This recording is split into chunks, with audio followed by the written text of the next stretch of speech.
자, 이제 아브라함을 봅니다. 족장시대죠. 그래서 아브라함은 족장시대의 첫 번째 인물입니다. 그래서 왕국 이전 시대는 큰 시대고, 그 다음에 이제 큰 시대고 큰 틀이죠.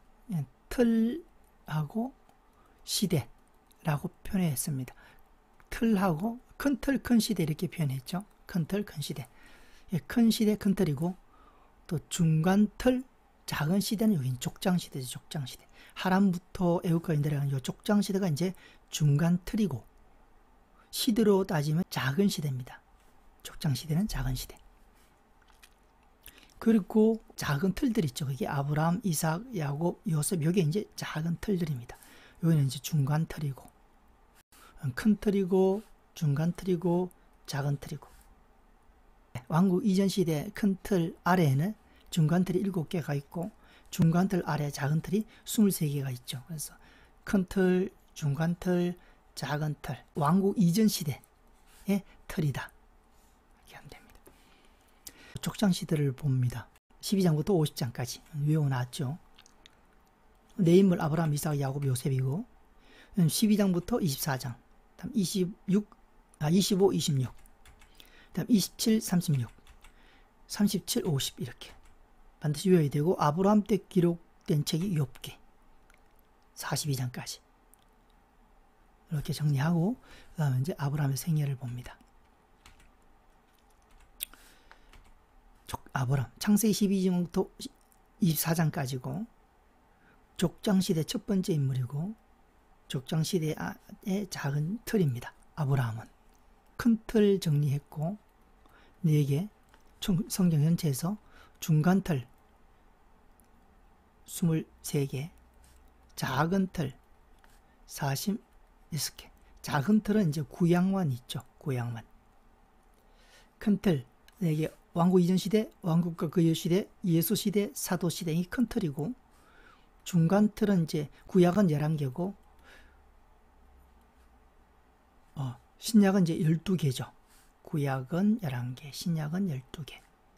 신약은 12개의 중간 틀을 통해서 석토리를 정리하고, 구약은 11개의 중간 틀 아래 다시 작은 틀 46개를 두고 우리가 정리합니다. 포함되지 않는 58개 틀 속에 들어가지 않는 또 중요한 주제가, 남아있는 주제는 플러스 알파로 스케치를 하면서 정리해 나갑니다. 그래서 머릿속에 큰 그 틀 그림을 집어넣고, 틀 구조를 머릿속에 집어넣고 이제 보는 거죠. 그 중에 이제 아브라함을 보는 겁니다. 아브라함. 그래서 이런 것들은 성경 스케치 알파에 대해서 우리가 다시 반복하고 있죠. 자, 아브라함을 보면, 자, 하나님께서 부름을 받았죠. 이때 3가지 약속을 하나님께서 하십니다. 땅을 줄 거다. 두 번째는 큰 민족을 이루겠다. 그 다음에 이제 복을 주겠다. 복이 되라. 이렇게 3가지 약속 받았다. 그리고 이제 떠납니다. 나이는 몇 세냐? 75세다. 그렇게만 기억하면 되죠. 하란에서 하나님이 부름받았다. 75세다.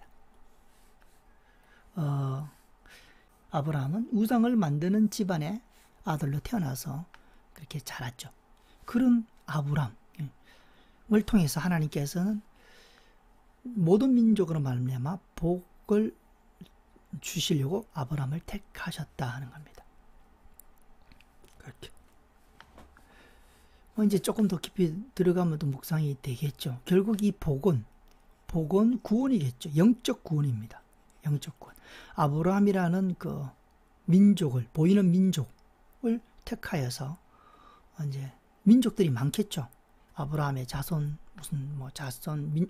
세상에는. 근데 아브라함이란 그 자손 민족들이 많다는 것은 외적인 민족들이고 보이는 민족들이죠. 그 민족들 중에 아브라함의 보이는 민족을 택하여서 결국 모든 사람들한테 온 인류에게 복을 주려고 하는데, 그 복은 영적 복, 구원입니다. 구원을 주려고 아브라함이라는 민족을 택하셨다.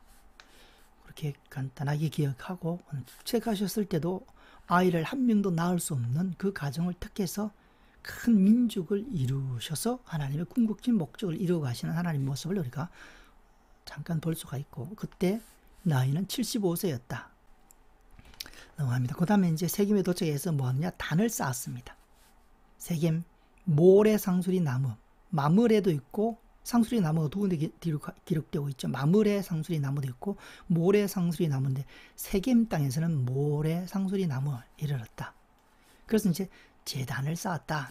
세겜에 도착해서 단을 쌓았구나.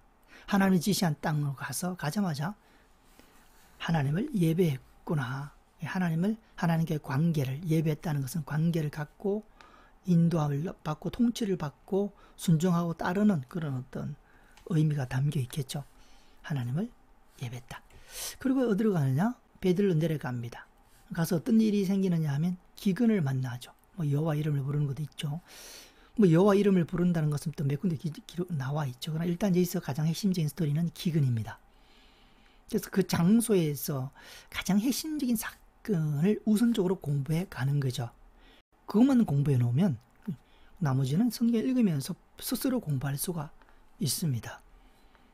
그리고 핵심적인 것을 외워야 되겠죠. 기근을 만났습니다. 하나님이 약속하신 땅에 도착은 했는데 와보니까 기근이 생겼어요. 그래서 어떻게 하느냐? 결국 양식 있는 애굽으로 갑니다. 이는 그 땅에 기근이 심하였습니다. 그래서 애굽으로 갔다는 거죠. 하나님이 지시한 땅을 벗어나게 됩니다. 아브라함을 볼 때 아브라함은 다니엘의 세 친구 사드락 메삭 아벤노고처럼 그리 아니하실지라도 라는 그 강력한 그 믿음은 아직 자리 잡고 있지 않았구나. 나중에 이제 아브라함은 그런 믿음으로 자라게 되고 지금은 목숨을 내어놓을 것까지 주님을 섬길 수 있는 믿음은 없었습니다. 그래서 먹을 것이 있는 애굽으로 내려갔다. 하나님이 지시한 땅을 그 명령한 땅을 벗어났다. 그래서 애굽으로 가죠. 애굽에 와서 뭐 하느냐? 아내를 누이라 속입니다. 이상한 행동을 하죠. 왜냐하면 여기 이제 11절 12절에 나오죠. 그가 애굽 가까이 이르렀을 때 그의 아내 사레에게 말해야 되기 미리 말하는 거죠. 미리. 내가 알기에는 그는 아리따운 여인이다. 애굽 사람이 그들을 볼 때 이르기를 이는 그의 아내라요. 나는 죽이고 그들은 살리니. 이런 일이 벌어질까 봐 나의 누이라 속이라. 거짓말 시킵니다. 본인도 거짓말하고 그래 그대로 말미암아 내 목숨이 그대로 보존되리라. 아브라함은 자기 목숨을 지키기 위해서 아내를 누이라고 했고 그 사람들이 바로의 왕이 누인 줄 알고 데려가 버렸죠. 그러나 이제 나중에 이로 인해서 재앙이 임하고 해서 바로 알아채고 다시 이제 아내를 돌려줍니다. 베들레 왔을 때 이때는 또 어떤 일이 일어나면 롯과 헤어집니다. 두 번째 왔을 때는 롯과 헤어진다. 아까 여기 3번 베델에 기근이 생겨서 애굽으로 내려갔는 이야기고 지금 5번의 베델에서는 롯과 헤어지죠. 왜 헤어지느냐? 간단한 스토리를 이제 기억하면 됩니다. 그 종들이 롯의 목자들하고 아브라함의 목자들이 서로 다투게 됩니다. 왜냐하면 양들이 먹을 수 있는 목초지, 좋은 목초지를 더 많이 가지려고 이제 다투게 되죠. 아브라함이 양보를 합니다. 그래서 보면 헤어지죠. 그래서 헤어지고 너가 갈 길을 가라. 갈 길을 먼저 선택하도록 양보를 하죠. 그래서 내 앞에 온 땅이 있지 아니하냐 나를 떠나가라. 이제 헤어집니다. 다투어서 이제 헤어지는 거죠. 근데 선택권을 줬다는 거죠. 네가 좌하면 내가 우하고 네가 우하면 내가 좌리라. 그래서 이제 롯이 선택합니다. 어디를 선택하냐? 소돔과 고모라를 선택하죠. 그래서 소돔과 고모라는 어떻게 하느냐? 겉보기에 여호와 동산 같습니다. 겉으로 봤죠. 그러나 속은 뭐요? 여호와 앞에 악함의 큰 죄인이었더라. 소돔 사람은 악했어요. 속하고 그치죠. 딱 핵심 이것만 해도 우리에게 성경에 대한 많은 그 벌써 관점을 바꾸게 합니다. 겉으로 여호와의 동산 같고 그러나 속으로는 악했다. 어디가요? 소돔과 고모라가. 과연 이것을 분별할 수 있냐 하는 겁니다. 분별. 소돔과 고모라를 보면 첫 번째 반응은 뭐겠습니까? 우리의 하나님의 동산 같다. 야, 하나님의 은혜가 임하는 것 같다. 처음에 그렇게 생각한다는 거죠. 겉모습만 보면. 그러나 속은 뭐요? 악하고 죄로 가득한 도시가 소돔과 고모라다. 이 속을 볼 수 있는 눈, 그게 이제 필요하다. 그리고 이제 그 다음에 뭐냐? 하나님이 나타나셨다. 헤어지고 나서 하나님이 나타나셨다. 롯이 아브라함을 떠난 후에 여호와께서 아브라함에게 나타나셨습니다. 아까 1번 그 하란에서 하나님께서 나타나셨죠. 그래서 세 가지 약속을 주셨습니다. 이제 아브라함의 생애에 가끔 나타나시는데, 나타나셔서 뭐 하시느냐? 첫 번째 하신 약속의 말씀을 반복하시죠. 그래서 이제 땅에 대한 약속을 합니다. 두 번째는 자손에 대한 약속이죠. 근데 이게 하나님께서 이게 표현력이 보면 아까 12장이 약속하실 때 땅에 대한 그 핵심은 똑같아요. 메시지는 땅을 주겠다는 겁니다. 내용은. 팩트는 어떤 하나님께서 의도하시는 것은 땅을 주겠다. 그러나 성경을 통해서 전하는 그 표현은 다르다는 겁니다. 그래서 지금 이거 뭐냐? 눈을 들어보라. 동서남북을 바라보라 하면서 보이는 땅을 주겠다. 이렇게 표현을 했다는 거죠. 그리고 이제 자손을 주겠다. 뭐 어떻게 할 때 티끌을 한번 세어봐라. 셀 수 있냐? 그렇게 티끌이 많듯이 네 자손도 그렇게 많게 해줄 거다. 그러니까 이렇게 자손에 대한 약속을 하는 거죠. 똑같은 자손에 대한 약속입니다. 그러나 그 표현이 다르다는 거죠. 우리가 납득하고 사람이 이해하고 하나님의 의도를 파악할 수 있도록 언어를 통해서, 언어의 어떤 사용법을 통해서, 그래서 수사법이 중요하죠. 통해서 전하고 있는 겁니다. 그걸 우리가 눈치챌 수 있다. 두 번째 사건, 첫째는 롯과 헤어지고 두 번째는 하나님께서 약속을 다시 반복해 주셨다. 그게 5번의 베델에서 일어난 사건이다. 창세기 13장의 이야기다. 그리고 이제 롯은 떠나겠죠. 그리고 아브라함 어디가 있느냐? 헤브론에 와 있습니다. 헤브론. 마물의 성수래죠. 성수래. 헤브론에 이제 와 있습니다. 그리고 이제 롯은 어디 가겠습니까? 소돔과 고모라인데, 소돔과 고모라, 여호와의 동산 같, 겉으로는 여호와 동산 같지만 속은 아주 악이고 죄가로 가득한 그 도시에 가보니까 어떤 일이 벌어졌나 하면, 이 남방의 5명의 왕이 북방의 4명의 왕한테 조공을 바치고 있었습니다. 조공을 바쳤다는 것은 전쟁에 져서 속국의 의미죠. 그래서 조공을 바치고 있는 상황에 롯이 소돔과 고모라 땅에 갔죠. 근데 소돔과 고모라 왕과 이 5 남방의 왕이 조공을 바치지 않습니다. 그 북방 왕들이 가만히 안 있겠죠. 그래서 북방 왕이 쳐들어옵니다. 대표적인 왕이 그돌라 오멜 왕이에요. 그래서 쳐들어와서 물리치고 포로들을 잡아갑니다. 그때 이제 롯도 잡혀가죠. 단에 잡혀갑니다. 자, 이 소식을 헤브론에 있는 아브라함한테 전하고, 아브라함은 그 조카의 소식을 듣고 집에서 훈련시킨 길리온 318명을 데리고 구출하러 가죠. 그래서 단으로 가서 전쟁을 치러서 롯을 구출해서 다시 헤브론으로 옵니다. 318명을 데리고 와서 오죠. 그래서 롯과 재물과 부녀와 친척을 다 찾아옵니다. 전리품을 다시 회복하고 다시 빼앗아 오죠. 와서 샤웨 골짜기에서 누구를 만나냐 하면 멜기세덱을 만나서 그 전리품의 이제 10분의 1을 멜기세덱한테 이제 주게 되죠. 11조가 등장하죠. 11조. 단에서 전쟁을 치러서 빼앗은 그 전리품의 10분의 1을 사회 골짜기에서 이제 멜기세덱을 만나서 11조를 드렸다. 헤브론으로 도착한 거죠. 그래서 헤브론하고 요 밑에 있는 이제 브엘세바는 아주 이제 중요한 도시입니다. 이 족장 시대에 족장들이 주로 거주했던 지역이 헤브론과 브엘세바이기 때문이죠.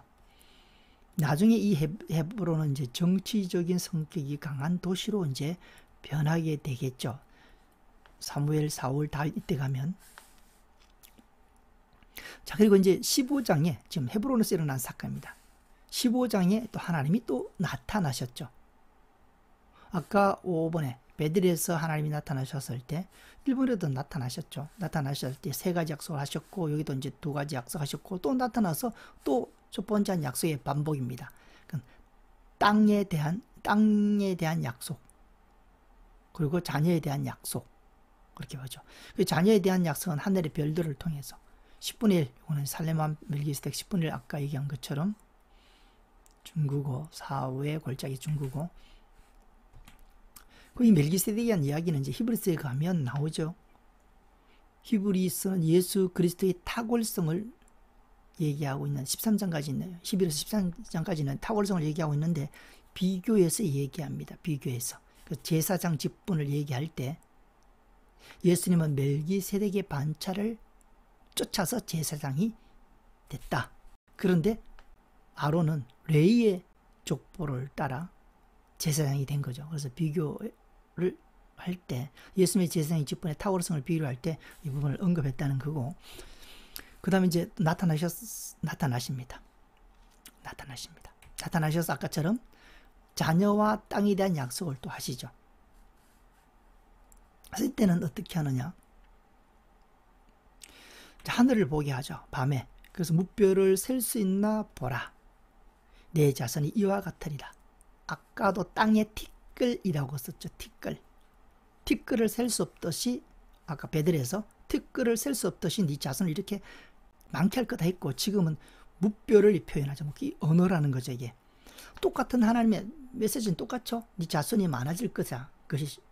그런 네 자손을 통해서 온 인류를 영적 자손으로 만들겠다, 구원하겠다는 얘기거든요. 보이는 이스라엘 민족, 혈통적 민족을 통해서죠. 통해서 온 민족을 구원하겠다 메시지고, 보이는 민족이 이제 많아질 것에 대해서 약속인데 무별이라는 표현을 썼다라는 겁니다.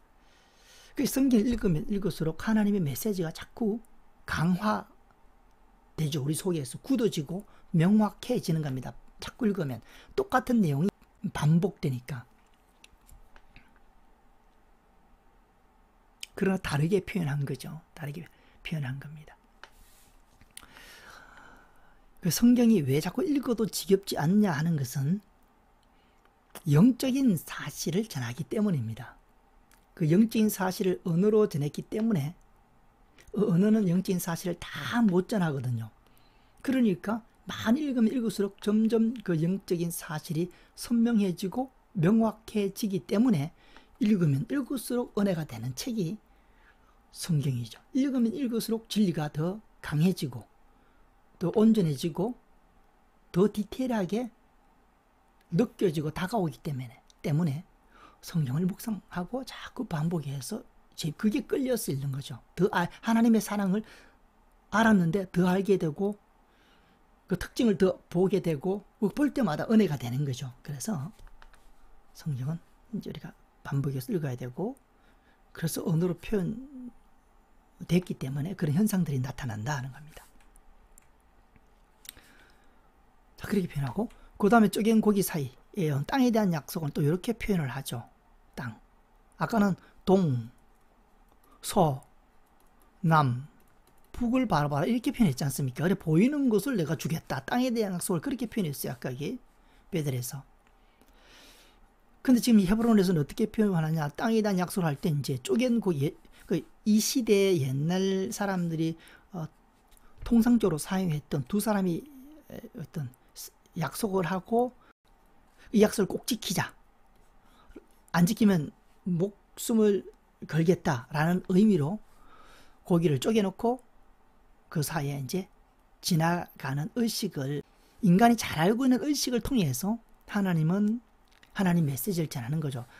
이것도 참 중요한 말입니다. 영적인 진리를 인간의 언어로 담은 것도 그거죠. 사람은 영적인 진리를 바로 알 수가 없습니다. 깜깜하죠. 그런데 그 영적인 진리를 우리가 잘 아는 언어, 인간의 언어를 통해서 전달하고 있다. 그래서 우리가 진리를 성경을 통해서 진리를 알 수 있는 이유가 그거죠. 인간의 언어로 담았기 때문에 알지, 천상의 방언으로 성경을 기록했으면 아무도 모르지 않습니까? 그래서 성경은 전하고 있는 겁니다. 어떤 옷을 입혀서 전하느냐. 지금 땅에 대한 약속을 하나님이 하시는데 어떻게 전하고 있느냐. 아까는 동서남북 바라보라. 지금은 이렇게. 그래서 이제 고기를 쪼개라 아브라함 복을 그럽니다. 그리고 이제 그 약속한 두 사람이 그 길을 이제 걸어가는 거죠. A, B가 걸어가면서 두 사람 다 이 약속을 지키자. 그게 의식인데 아브라함은 자고 있었고 하나님만 지나갑니다. 그래서 하나님 횃불이 지나가죠. 하나님은 땅에 대한 약속을 하시면서 이거 주지 않으면 내 목숨을 걸겠다라는 의미로, 그렇게 강한 의미로 우리에게 약속을 반드시 이루겠다는 메시지를 전하고 있는 겁니다. 이 의식을 통해서. 그래서 그렇게 해서 자녀와 땅에 대한 약속을 15장에 줄 때는 하나님이 어떤 표현을 썼는가, 그것도 이제 재미있게 우리가 읽어볼 수가 있습니다. 그러면서 하나님의 마음이 부딪히는 거지. 야, 하나님이 이게 꼭 주겠다는 거구나. 하나님이 그냥 뭐 가슴을 다 내 보여드는구나. 이렇게 철저하게 약속을 더 이상 어떻게 표현할 수 없을 정도로 약속을 하셨구나 하는 하나님을 우리가 만나볼 수가 있는 거죠. 성경을 읽으면서 느낄 수가 있고, 그때 우리에도 믿음이 들어오고 또 확신이 생기겠죠.